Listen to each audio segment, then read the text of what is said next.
On today's episode, we're talking with Sam Anthony, co-founder and CTO of Perceptive Automata, on how he and his team are teaching vehicles to understand human intentions. Welcome to the Productive AI podcast, where we aim to simplify AI and make it more accessible to business and technical leaders. I'm your host, Troy Angrenon. If you're interested in the autonomous vehicle space or robotics and system automation in general, you're going to want to listen in today as we talk about how to make cars more intuitive. And if you stick around to the end, I'm going to be asking Sam if he's got any guidance for folks who are interested in getting into the autonomous vehicle space in terms of career, and hopefully he'll have some thoughts and guidance there as well. So Sam has a pretty interesting background. A lot of people go to school and then get a job, and Sam got a job and then he went to school and then he started a company. From 2017 on, got into programming and methods and test development at Harvard Vision Sciences and a company called Test My Brain. And from there, got a PhD in cognition, brain, and behavior from Harvard before co-founding and becoming CTO of Perceptive Automata. That's a heck of a career path there, Sam. You know, when I graduated from high school, it was really kind of the dawn of the web. And I very, very early, back kind of before Netscape, right? When Mosaic was the browser that everybody used, I taught myself web development. And at the time, if you could make a web page, basically you could get a really good job just purely from being able to make a web page. And so at 17, I did a little college and I was kind of tired of it very quickly. And I thought, all my friends are making all this money in tech. Heck with it. I'm just going to go do that. So I went and did that and followed my, all my hacker buddies were moving to San Francisco. So I moved out there and I worked in that world for several years. And it was cool to work in the web at that time because the sort of what a web application was and what interactivity on the web was and how you sort of thought about hooking software up to the internet at all was really kind of being created then. So I did that for a number of years. And then there was the dot-com bust, which certainly didn't help. But I realized that the work that I was doing, well, I felt like the work I was doing was getting commoditized. I felt like the work I was doing was becoming less creative and becoming kind of more routinized. And so I thought that the way to get around this is to go back to school. I went back and did my undergrad. And then, I was looking for a job in research. I got my degree in cognitive science from the University of California in San Diego. And I was looking for a job in research and kind of struggling to find a research assistant job that was good. And then the Vision Science Laboratory at Harvard needed a web developer.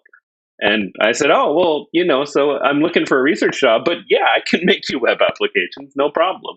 And so I got brought into that lab working on the site Test My Brain. Test My Brain it's not a company. It's now it's a nonprofit, but it's a site that researchers use to do pretty sophisticated psychological experimentation online. So it's a little bit like a crowdsourcing site, but where you go and you do science experiments, and then you get to see your results. You get to see how other people did. And so I ran that from the technology side, and then I also started running my own experiments on that. And then two things happened kind of simultaneously. One of them was that I got connected with Dave Cox, who is my co-founder of Perceptive Automata, and at the time was a professor of neuroscience and computer science at Harvard. And his postdoc, Walter Shirer, who's another co-founder of mine in Perceptive Automata, who's now a professor at Notre Dame. And we kind of came up with the research project that turned into the technology behind Perceptive Automata. And at the same time that was happening, the guy who was my boss at the Vision Lab ran out of grant money to pay me. And he said, all right, well, I don't want you to leave, so why don't you come to grad school here? So I said, okay, I'll go do a PhD and hopefully come out of it with some good ideas and at least no decrease in my career prospects. And in fact, that's what happened. The research project we worked on we very quickly realized was something that had an enormous amount of commercialization potential, and kind of that's what got the ball rolling on Perceptive Automata. Very cool. And thank you for correcting the pronunciation on automata, not automata, I think is how I pronounced it up front. I'll tell you what, you can pronounce it however you want. And so one of the things when we picked the name, what we really liked about the name was that it's Googleable, but it's real words, right? Like perceptive and automata, it's two real words. It's not like a made up, Perceptify or something like that. What didn't occur to us is that it's an impossible word to pronounce. Like nobody, Fortune 500 CEOs, the best VCs in the Valley, PhDs, Harvard professors, nobody can pronounce automata. So you are in august company in that. Good. Excellent. All right. So in terms of what you guys are doing over there, I think this is really fascinating. Obviously, I would guess that you and your team are heading into more than just autonomous vehicles. Ultimately, we're just talking about autonomous systems and machines of all kinds, would be my guess. But currently, it sounds like the problem that you're really working on solving is having vehicles be able to perceive what a human's intention is as they're driving around and they see people around them. It seems like this is something that maybe cars, especially the autonomous cars that are currently in the market, the sort of initial ones that are out there, that, I think a lot of people would say, well, can't they already do that? Can't they already tell if somebody's going to run out in front of them? So I think just start with the basics and maybe unpack this idea of teaching cars about humans and human intention and what's different about that versus what we have today. Absolutely. Yeah. So when you or I are driving, or when any human is driving a car, and we look out of the car and we see another person, whether it's a pedestrian or a cyclist or even somebody driving another car, within about 250 milliseconds, we know just a huge number of things about that person. We know, that it is a person, first of all, where they are, their gender, their age, but then we also know if they're confused. We know if they know that we're there. We know, what they want. We know if they're trying to figure out if they can cross in front of our vehicle. In a quarter of a second, the human brain has made this incredibly rich set of inferences. This is something that we do so effortlessly as humans that we aren't conscious of it, right? Like you don't sit there like, oh, I looked at that person and now I know all these things about them. And you don't, sort of unpack, well, how do I know those things? Do I really know those things? When you're training an autonomous vehicle or an autonomous system, or really any computer vision system to see the world, all of those different judgments you have to make explicit. You have to say, okay, well, now I'm going to train it to recognize pedestrians as opposed to not pedestrians. Now I'm going to train it to localize a pedestrian in a specific area in the world. And each of those interstitial challenges is very, very difficult and has taken, extensive research over a period of years. And so one of the things that has happened is, as computer vision has started getting more sophisticated, you start getting to the judgments that are, in some ways, maybe more human is a way to describe them, but judgments that are more intuitive, judgments that are, nonverbal communication, judgments which are social interactions. And understanding how to train a computer system to make those kinds of judgments is, first of all, a pain, and I'll tell you about why it's a pain, having spent the best number of years doing it. But also, it's something where you need a set of skills and you need a set of tools that are not the tools of computer science. Because what you really need to know is, well, how do we characterize how people make these judgments? How do we even, ask people what these judgments are when people don't have conscious awareness of them? So what we do at Perceptive Automata is we leverage a toolbox from a completely different field, from the field of behavioral science, and specifically a subfield called visual psychophysics, which is a branch of experimental psychology. We use the toolbox of this field to do a better job than anyone else, and the kind of sophisticated job you need to do at asking these questions, at characterizing how people make these judgments about whether somebody wants to cross in front of the vehicle. And only by doing that can you then train an automated system that can make these kinds of judgments in a human-like way.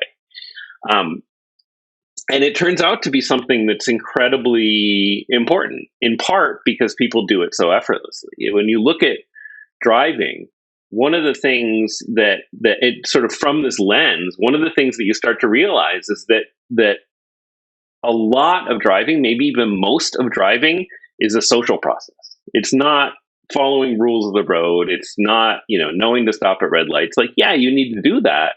But especially when you're driving around other people, most of what you're doing is making judgments about them and how you can behave around them. And so adding that to these vehicles, if you don't add that to these vehicles, they end up with these failure modes that are dramatic and confusing for humans, because they're the kinds of failure modes that humans would never have. Things like, vehicles slamming on the brakes for seemingly no earthly reason, because there's a person standing by the side of the road and the vehicle can't figure out if they're standing by the road waiting for a bus or standing by the road for trying to, cross in front of the vehicle. So let's do this. Let's back up and give everybody a bit of context around the kind of the autonomous vehicle market generally, right? There are a lot of, I think there are a few different models, but let's use the kind of the 5 or the 6 levels of driving automation. Could you maybe talk us through those and kind of explain where we are now and how soon we're going to get through these other levels? I know that in some of your corporate documents, you talk about really applying this kind of technology to really level 2 through 5. So let's maybe explain what that means to folks. Absolutely. So, the Society of Automotive Engineers, SAE, developed these levels of automation as basically an attempt to try and codify what it means as you go away from a human driver being solely responsible for the task of driving. And the reason you need these levels is that the balance of automation between the human driver and automatic systems is it can come out a whole bunch of different ways. At the simplest level, once you've added, let's say, power steering to a vehicle, the vehicle's handling part of the steering task. And so with SAE, they talk about that as level 0, right? So that's kind of the baseline level of automation. But then you can think about a little bit more sophistication. You have a system where the vehicle will automatically engage the brakes if there's an imminent collision that it detects with radar, and so that's SAE level. I think that's level 1, and then it kind of gets more sophisticated from there up to level 3. The primary distinction of levels 0, 1, 2, and 3 is that the human driver is primarily in charge of the vehicle. The human driver has primary responsibility for the vehicle. Once you get to level 4 and level 5, the automated system has primary responsible for the vehicle. So level 4 is a vehicle that can be driven by a human, but it has a mode where it can drive itself basically end to end. You turn it on, it takes you to your destination, you turn it off.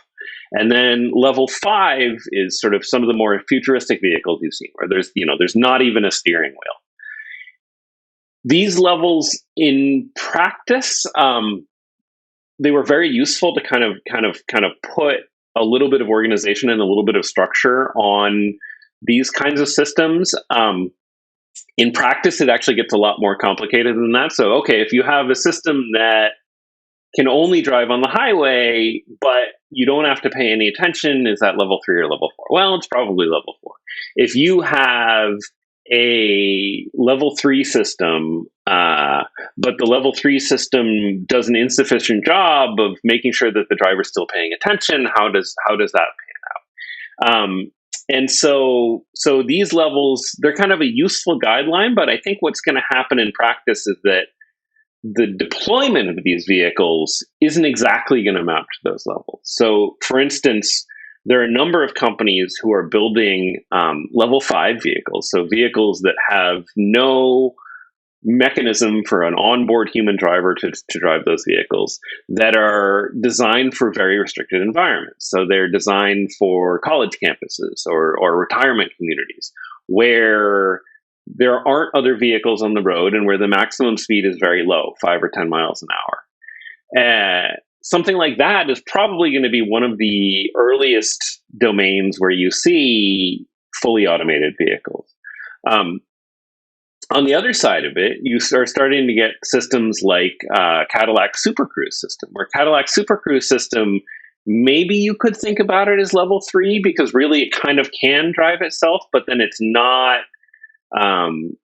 conceptualized and it's not sold that way, in part because the risk in terms of liability and in terms of how people behave once you start pitching something as level 3 makes it very complicated.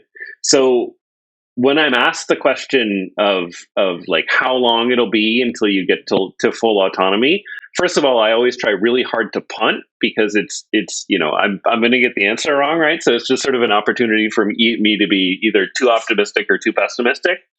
But I think the actual answer is that we're going to see increasing deployment of stacks, which are capable, software stacks, which are capable of driving the vehicles themselves for restricted domains and restricted use cases, such that when we get to the point of, well, this is a vehicle with no steering wheel that can kind of drive itself everywhere, it's going to be like, oh, well, I guess that's not too different from things that we've had for years and years and years, right? So it's not going to be kind of a steady march to a robotaxi with no steering wheel and no one ever taking over by a teleoperation. It's going to be maybe messier, but certainly more piecemeal and more kind of constrained in terms of the application areas. Mm-hmm. That makes sense. You mentioned stack, and actually that's kind of where I wanted to go next anyways, just kind of thinking, understanding better where you guys exist in the stack. And I think in order to do that, we have to sort of describe the stack first, at least at a very high level, kind of from low level to sort of very, very high levels of abstraction up at the top. There are a number of these different market maps. I'm sure you might have better ones than the ones I've been looking at. But they kind of start with, sensors, vision, LiDAR, radar, all of the sensing type things at the bottom. Then you can get into materials and prototyping and kind of advanced manufacturing, essentially. Then into things like infrastructure for the connected car, could be the data, the platforms, the fleet management, traffic management, over-the-air software updates, things like that. Then into autonomous systems, mapping, simulation, recognition, annotation. In other words, labeling of those images. There's a person, there's a car. And then kind of all the way up the stack. Is that the stack you would use? Do you use a different stack? And where in the stack do you live? So I really am specifically talking about the software stack in an autonomous vehicle. So there's the control systems, the vehicles themselves, the compute hardware that you have, all of that. We just sort of take it as it is. I do think we are assuming we're going to exist in a world where all of these vehicles, including production cars, will have some kind of centralized compute in the vehicles, and that centralized compute will be more or less general purpose. So it'll be capable of running deep learning models. It will be capable of integrating input from different types of sensors. It will be capable of outputting control signals to the vehicle. On that compute hardware, you have a software stack, and that software stack is fundamentally, in terms of its form, similar to the kinds of software stacks that you've had on robots through the whole modern history of robotics. And so it's a software stack that at the highest level gets divided up into sense, plan, and act. And so sense is, okay, well, you take the information from the physical sensors, you extract semantic information about that, and that tells you, based on your immediate sensors, what's where in the world. You have a map. In autonomous vehicles, it's often an HD map. There are a number of companies building HD map systems that feeds into the planning system. The planning system then takes that information, constructs a path through the world, evaluates the risk and the value of that path through the world, and then talks to the act portions of the stack to implement those controls to make the vehicle do something. Our system kind of sits, it feeds into the planning system. So our system, the output of our system, what it really is giving you is more information about the world. So in that sense, it's a lot like a sensor. So it's you have your sensors in your perception system, and that's telling you where the pedestrians are. It's telling you how quickly the pedestrians are moving. It's telling you how quickly you're moving. And then we add an additional piece of understanding of the world, which is the state of mind of all of those pedestrians you've identified, what's in their head. And so you can really use it just like you would a sophisticated sensor, where it's giving you an additional piece of information about the world, where that additional piece of information about the world is kind of the best guess, human guess, the estimated best human guess of what somebody wants, what they know about their intention, their awareness. But it's not passing, I'm assuming it's not passing something too low level, like that person wants to go get eggs, that person wants to go to the movies. I mean, isn't it passing, ultimately, is it passing, this person is going to do something that's going to become a threat? Like there's somewhere between that spectrum, or where, what is it passing, I guess? No, exactly. So we've tried to abstract the signal, because you don't care if they're going to get eggs. The only thing you care about, what's in their head as it relates to your driving the car, right? And so the way that we boiled that down is, okay, well, do they want to cross in front of your car before you've, do they want to get across the road before you've gone past them? And do they know that your car is there? And the reason that one's helpful is if somebody is crossing in front of you and doesn't know you're there, that's a much riskier situation. If somebody is crossing and does know you're there, that's a different story. And also, if somebody doesn't want to cross, but let's say they're sort of in the road or close to the road and they don't know you're there and you pass too close, you could startle them into doing something unexpected. So really what we've tried to do, you're exactly right that, there's this much richer set of inferences that people do. Like people will be like, oh, I bet they're going, they just went to the grocery store, and, or they are probably going to meet that person over there. We've really tried to narrow down the very specific aspects of those very rich judgments that are the ones that are directly relevant to how you drive the vehicle, how you plan the next action of the vehicle. So let's use two examples. Let's say we're driving down the road. We're on this side road. There's nothing else going on. The system just sees that there is a car pulled over and a person pulled over on the side of the road. We're tracking past this. And we can see, as humans, we can see this person is carrying the spare tire and probably has a tire, wrench in their hand or something like that. Again, you're saying we would process so much about that situation. Oh, they've had a breakdown, they've got a flat, this fella's changing the tire. So clearly not a threat. This person is not very likely to sort of dart out in front of the car all of a sudden. Versus, let's say we drive another mile further and we see a dog running on the road and we see a person statically standing on the side of the road. Would it have any ability to say, oh, that person looks like they're going to dart out and they're so focused on the dog, they're not looking, they're not aware of our vehicle? Like, would it be able to process the distinction between those two scenarios? Absolutely. So that's exactly what it does.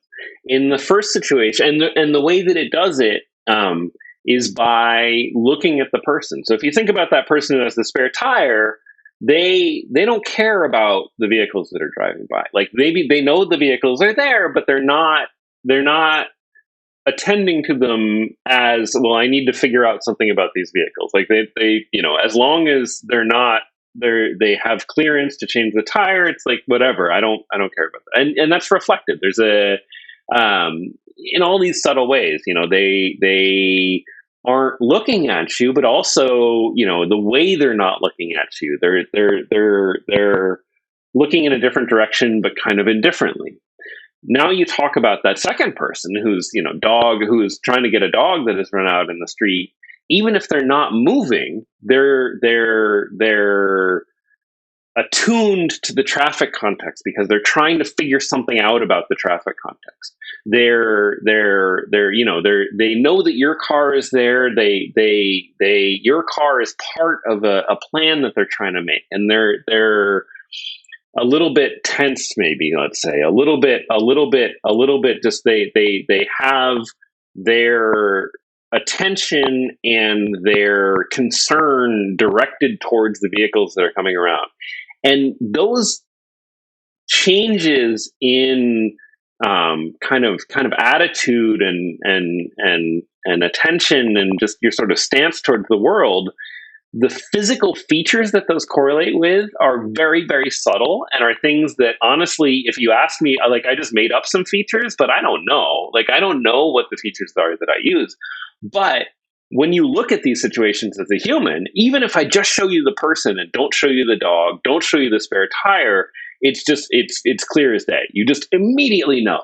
And so that human ability where you just immediately know that person has some kind of interaction with the road and they easily could run out in front of me, versus, that person's standing in the road, but it's absolutely not because they're trying to figure out if they can cross. You get it just like that. And that immediate judgment is what our model predicts. So our model says, okay, if you had, let's say, 500 people in the car, and you asked all of them to make that kind of judgment around this person, what would the distribution of their responses look like? How many, would everyone say absolutely? Would everyone disagree with each other? Would everyone say absolutely not? And so that's what our model answers. Do you actually have a voting system? Do you have 500 little miniature versions in there that vote on this, or was that just a metaphor? Not exactly. The output of the model actually is... It does carry that kind of information. So it's not one number, it's a distribution. But that's a little bit, there are pieces of that. It's the right way to think about it. How we get to that distribution is that's where the toolbox of psychophysics comes in. And the more you get into detail around that, the more that's kind of our secret sauce. But the 500 people in the car taking a vote analogy is certainly the right way to think about it. So you have a car, and let me backtrack. The cars that are in the market today, I mean, a lot of them, they see things, right? They map them, they sense them, as you said, and then they make a plan around those things, and then they act around that plan. And what they're doing today is they're seeing, let's say, this person on the side of the road who's changing the tire, and all they know is that there's an object, and they probably know that it's a person and a car, and that's probably the extent of it. Is that correct? Yep. And so they wouldn't have any concept of, this person is or is not, since they're static, they're standing there holding a tire, they wouldn't have any sense of this person is likely to or not likely to come out in the path of the vehicle. Yep. And so what you're trying to do is add that. Exactly. And because one of the things that happens when you don't have that, then those two examples that you gave would be treated as identical. And if you treat those situations as identical, you have to come up with, well, what's the right action to take for that's the right action for both of those. And so what you end up doing in practice, it depends a little bit. Let's say you have an automatic emergency braking system. If you have an automatic emergency braking system, you can't stop for either, because then you would end up having false positives slam on the brakes all the time and people would turn your system off. If you have a level 4 autonomous vehicle, you have to stop for both of them, because you can never be in a situation where the person was obviously trying to get this dog and you plow into them with your AV. So there is a whole set of these scenarios where without this information, you can't make a plan that matches the situation. And so that's exactly where we provide, differentiation, where we can add performance in terms of the behavior of, the level 4 vehicle on the one hand, where what they should really do is kind of slow down for both, but only stop for the one, and the automatic emergency braking system on the other hand, where for one it should be ready to stop, and for one it obviously doesn't have to. Mm-hmm. So essentially, you're building perception in as another sensor, really effectively, or providing it almost as another sensor set to these vehicle manufacturers. Now, I'm not that familiar with the tech stack in there that you mentioned. This kind of, broadly speaking, sense, plan, and act. But when I looked at the component and kind of the market maps of all of the suppliers and everything else, obviously there are the standard sensor manufacturers, LiDAR, radar, things like that, cameras, of course. And then you sort of work your way up the stack. Are the systems in these cars, you said they're kind of general purpose computing, but how universal are they? Is it like Windows across the planet or Linux across the planet? Or are there 4, 5, 6 different major operating system stacks that you have to plug into here? It's a little bit transitional right now. So when I talked about, we are selling into a world where you have general purpose compute, I was talking about a world that's actually still a little bit in the future. You only the very highest end and very most sophisticated production vehicles, in terms of their automated driving capacity, actually have this right now. So something like, Teslas certainly have centralized compute. The GM vehicles with Super Cruise certainly have centralized compute. So it's a little bit of an open question. There are players, tier one suppliers, including Mobileye, which is a division of Intel, and NVIDIA, that are very serious players as far as wanting to be the people that are delivering this. But the kind of question of what that system is going to be at scale, I think that, if you ask NVIDIA versus Mobileye, they're going to give you different answers to that, right? Like it's still a little bit of a green field as far as who the winners are going to be. That said, when we are dealing with the dev fleets, there's a lot of commonality. There's the systems have GPUs. Frankly, most of the time they have NVIDIA GPUs, and so the architectures that we're dealing with right now tend to have a lot of commonality and tend to map pretty well to what you're using for deep learning inference in other contexts. Okay, so it's not solidified. It is taking shape and probably will over the next 10 years as autonomous vehicles become a thing and that new market map is formed. But for now, there's enough commonality of kind of systems and embedded systems and open free space for compute and storage that you could insert yourself into these systems. Exactly, and one of the interesting things about it is that this is the scale of this market is absolutely enormous, right? And this is, when you think about why did Intel spend $16 billion for Mobileye, it's not Mobileye's current install base. It's looking at NVIDIA and it's looking at this sort of future. Right. I think one of the numbers you and I talked about was it's tripling the total global market for AVs was 150 billion going to 450 billion globally by 2025, like 300% increase in 4 years. Wild. Yeah, well, but no one sold anything to anyone yet, right? So that's the wild thing about this industry is this. First of all, this industry. You don't include Tesla? That's a good question. People often don't, which is funny.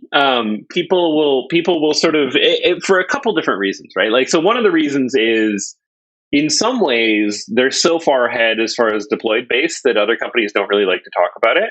On the other side, when you talk about public acceptance of these vehicles and safety of these vehicles and what that means, no one really wants to be grouped together with Tesla. So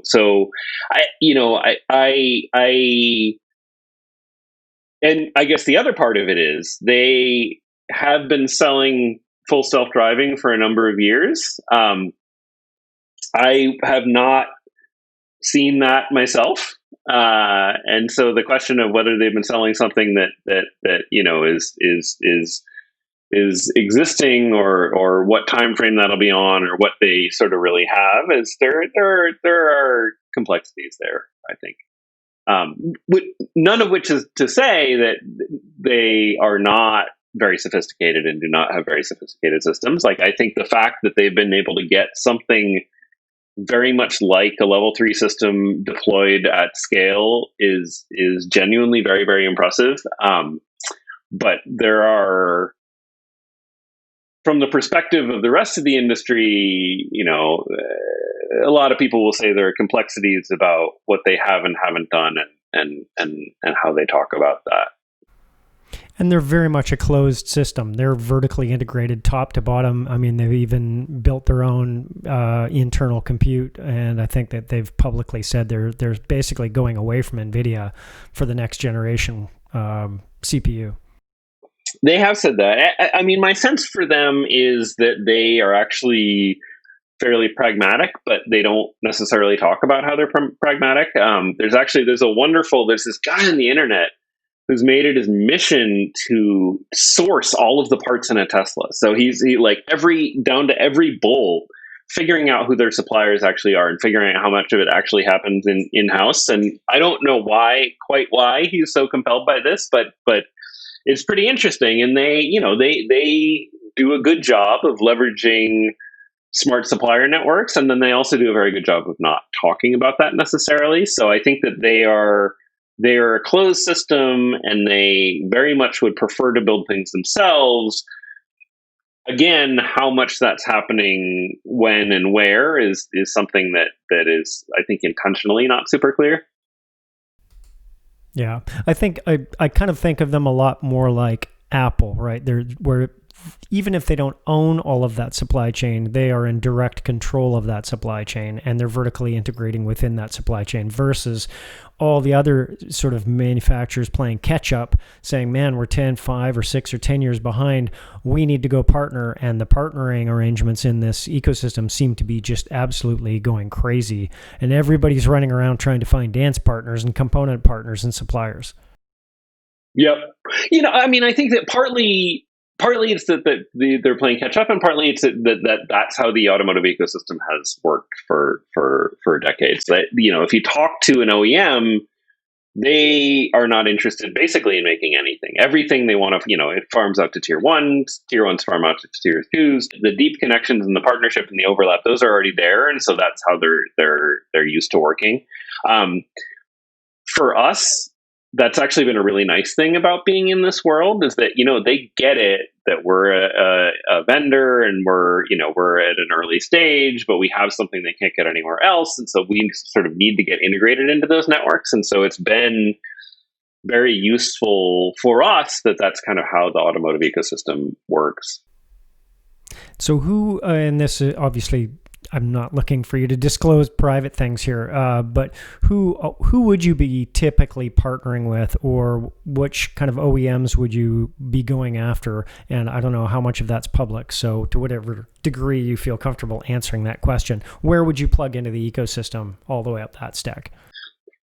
So the specific names of customers, none of those, I haven't publicly announced any of those. I can tell you, in terms of the kinds of companies that are interested, we have an investment from Toyota AI Ventures. We have an investment from Hyundai Cradle. We've presented together with Honda at CES. We did a public technology demonstration with Volvo Trucks. So, the global OEMs, some of them are sort of too far behind to be directly engaging with us and are really thinking about this as partnering. But if you look at OEMs like Toyota, tier ones like Aptiv or Denso, certainly Bosch, there are a lot of these companies that are engaged in these efforts themselves. That whole ecosystem certainly is a big part of our customer base. The other part of our customer base, just talking purely about automotive, is the level 4 and level 5 startups, whether that's the level 4 and level 5 startups that are just trying to do the whole thing, or these companies that are doing things like shuttles for campus or retirement or low speed applications. So really, the whole kind of ecosystem of autonomous is where we see and where we have engaged with our customer base, with the exception of sort of the specific set of OEMs where they've really decided to leave the development of this to partners.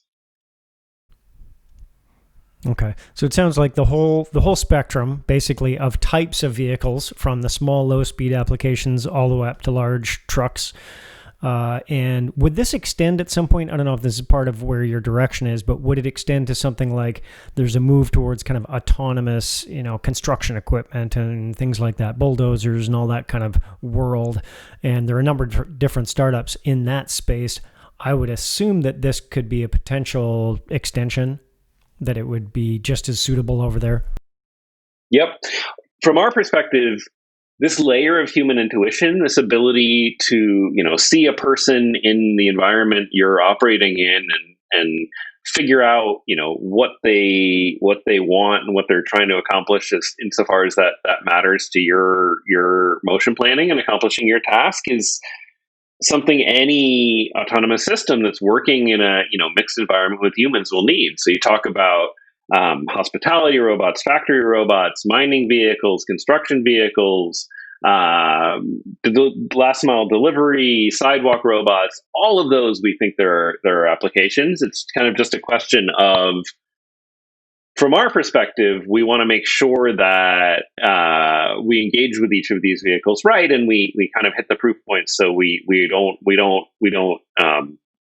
grow horizontally faster than we can handle. But certainly that whole landscape, when I talk about a few years hence, what I'm thinking about is we would like to be that layer of intuition for really the whole ecosystem of autonomous robots operating in mixed environments with people.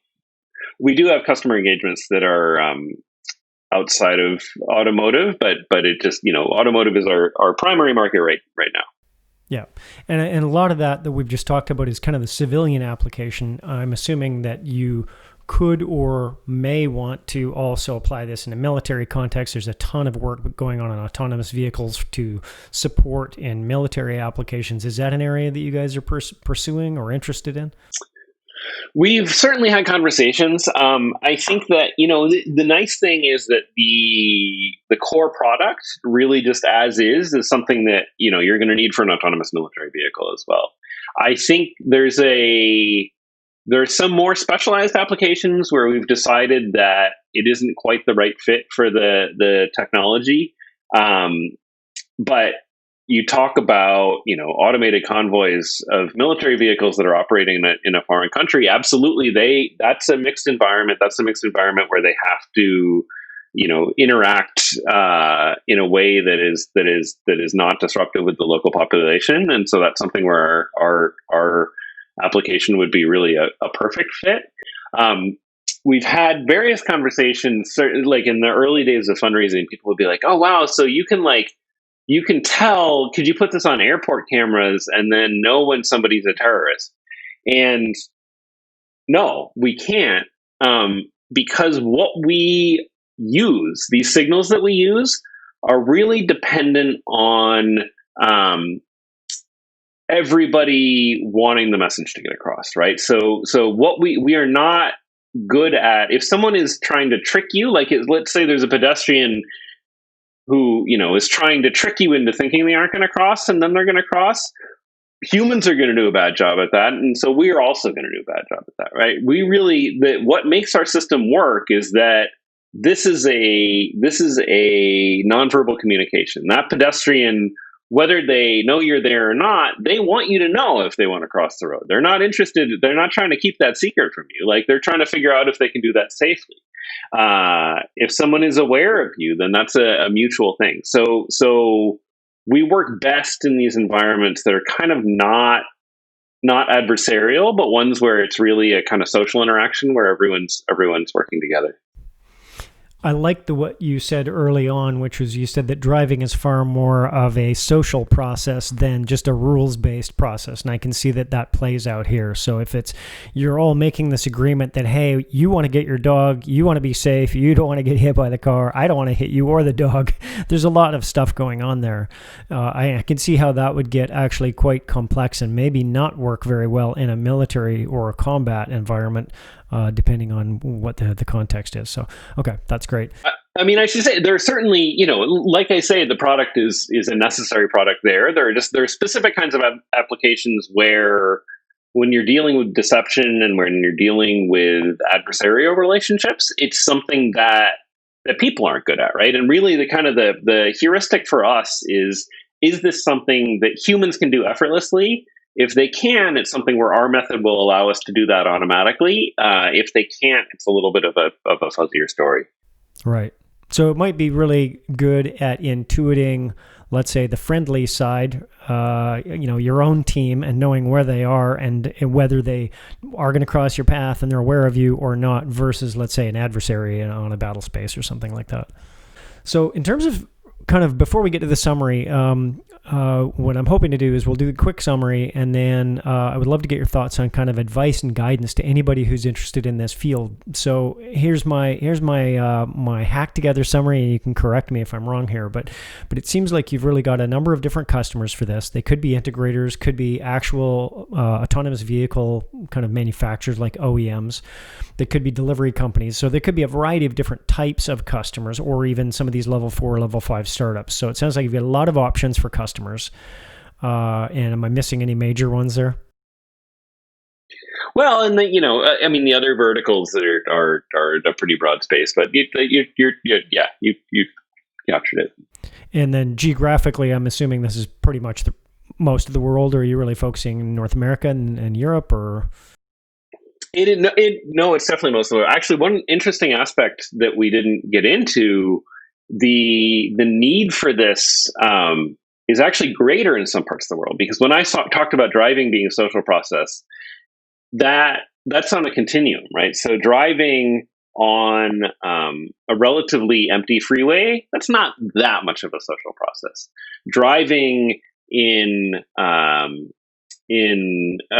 certain Asian urban centers, it's 100% social. The rule-based system is just not even part of the driving test. So it's actually something that there are parts of the world where this is even more of a necessity than it is here. So certainly we think of the market as global, and we do have customers that are Europe and Asia so far, but we think of it as a global market for sure. Okay, and obviously having to track in behind the general adoption of autonomous vehicles in that geography anyway, of course.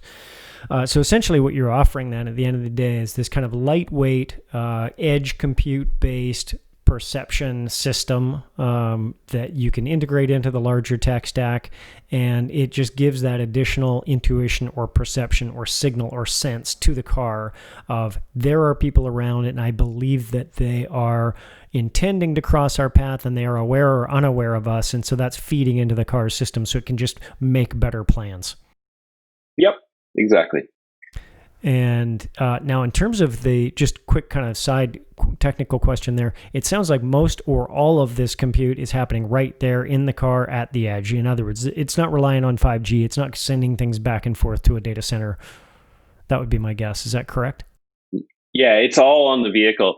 And one of the nice things about the way that we do machine learning, most of our effort and most of the inferential power of our models comes from doing this psychophysics inspired process of really deeply categorizing how people respond to the scenarios in our training set.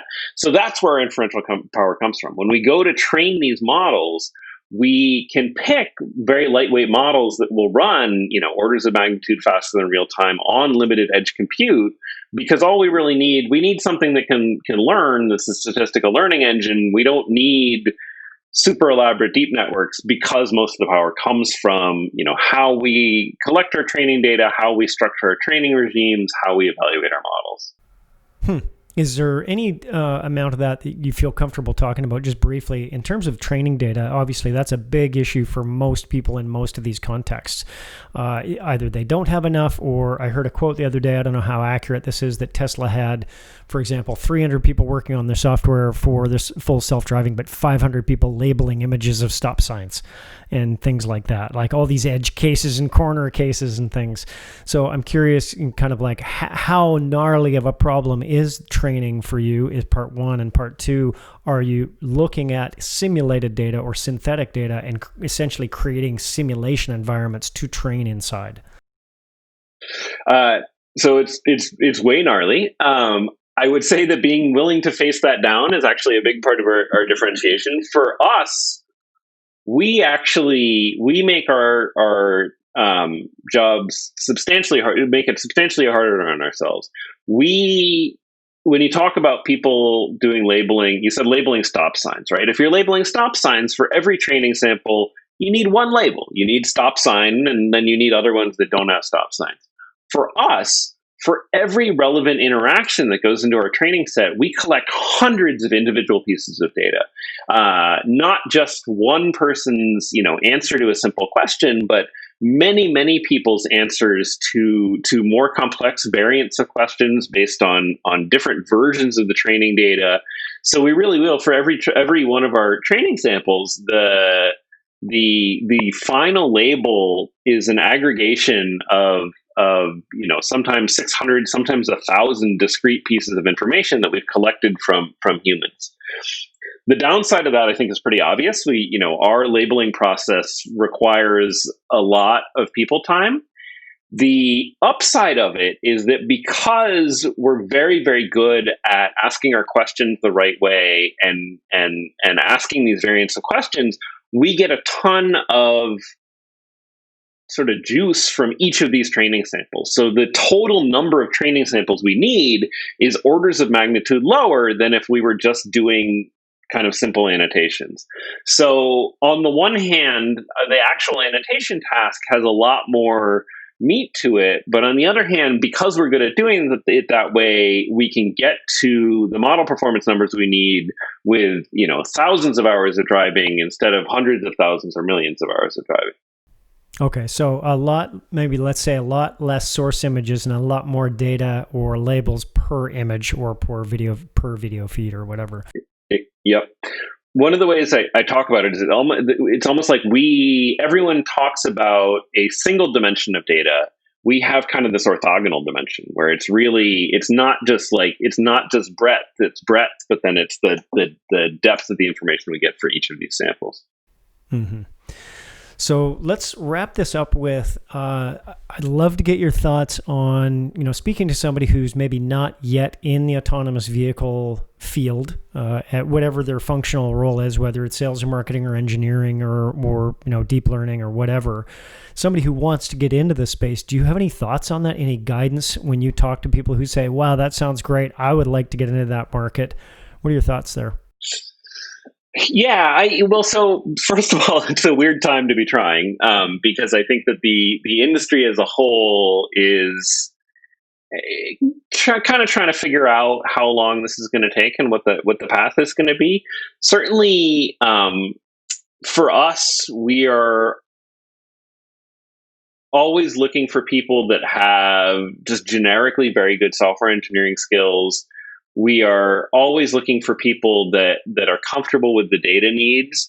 On the engineering side, from my perspective, one of the sort of underexplored aspects of what really every company needs, and this is what we've really been built around, so something that's very close to my heart, is a deep understanding of not just, how do you train a deep network, but how do you ask the right questions, and how do you think about what's your gold standard? Is your gold standard humans? And so we've actually we've had enormous success recruiting from neuroscience laboratories, because in neuroscience laboratories you get people with extremely good quantitative skills who are conversant with the edge of the field as far as deep learning, but who also really understand biological systems and understand the ways that living things are perceiving and interacting with the world. And so my guess would be, really not just for autonomous vehicles, but for a lot of deep learning, that having this hybrid set of skills where you are not just a computer science person, but kind of have sophisticated and kind of nuanced insights into the specific kind of questions you're asking and answering, is going to become a real differentiator. And certainly it's a differentiator that we look for. That echoes a lot of what I'm seeing lately, which is kind of moving away, essentially giving the advice of just don't go too low level where the task you're doing is probably going to be automated itself. For example, human labelers. I mean, that is probably going to get automated away very quickly. So things like that, and focus on the higher level, more abstract, more complex. And I think getting back to what you just said, almost be able to ask the right questions before applying the technology and then trying to solve the right problem. Yep. One of the ways I think about it is, up until this point, most of the developments in deep learning and in AI in general have basically been computer science problems that people have been solving. How do you do a statistical learning engine? How do you build a scaled data pipeline? How do you increase your compute capacity?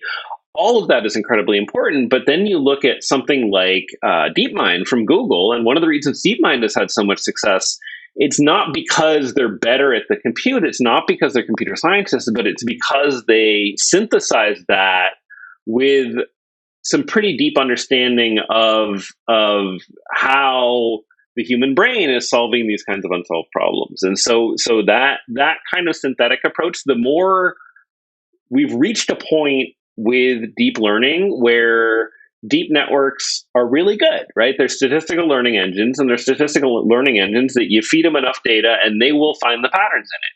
What you're left with is, okay, well, what are the patterns we hope they would find? How do we ask the right questions of the data so that the patterns they're finding are meaningful ones? And in many ways, those are not computer science questions. Those are not programming questions. They reach into behavioral science and all of these domain specific areas where, without having that rich understanding of those domains, your ability to answer questions with deep networks and with AI is kind of inherently limited. Excellent. Well, I think that brings us to the end. How do people contact either you or the company and reach out if they're interested in talking to you guys about maybe joining you, or separately if they're interested in partnering with you and they hadn't heard about you before? Where can people find you? Absolutely. Well, so we have a very helpful website at perceptiveautomata.com that I think can hopefully give some kind of additional background on what we're doing and some of our interactions. Probably the best way in is just to email the contact at Perceptive Automata, and we're small. It'll get right to us, and we will get back to people. Okay. Are there any big events? Obviously, everything's virtual these days, but you can still network there.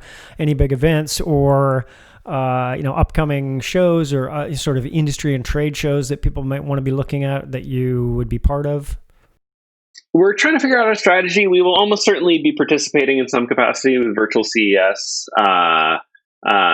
There are some academic conferences that we try to always have a big presence at. CVPR is kind of our home academic conference.